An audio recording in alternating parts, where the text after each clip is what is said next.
Following alleged nuclear weapons testing in North Korea in January of 2016, the United Nations imposed strict sanctions on the country and warned dictator Kim Jong-un against further nuclear development. That same week, the North Korean leader threatened to release a preemptive nuclear strike of justice at both South Korea and the United States. Such a threat could allegedly provide the basis for a legal declaration of war against North Korea, and it made us want to know, what would happen if the United States and North Korea went to war? Well, historically, the countries have been lifelong enemies.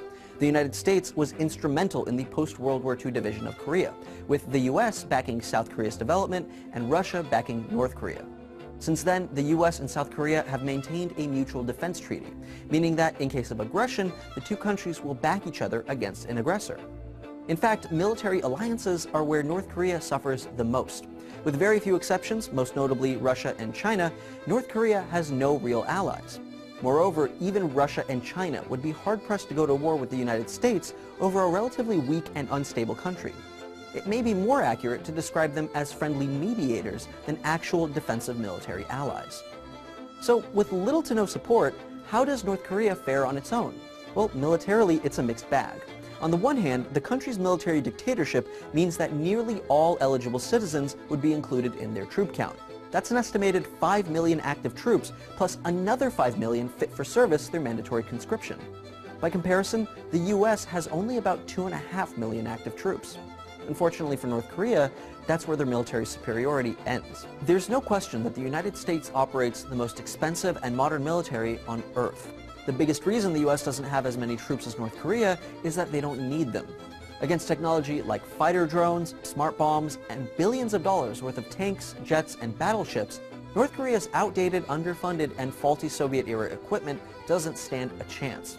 Their annual defense budget is estimated around $7.5 billion, while the US spends more than 77 times that on defense. And while North Korea does have a slight edge of unpredictability concerning their nuclear capabilities, realistically, they've got fewer than 10 crude nuclear bombs. Even one nuclear weapon seems like a big deal, but North Korea's nuclear program is believed to still be in its infancy and largely ineffective. By comparison, the United States possesses more than 7,000 nukes, located all around the world. This is alongside a powerful missile defense system, which would likely destroy any North Korean missile before it ever reached the US. In the end, there's almost no way for a North Korean attack to end favorably for North Korea.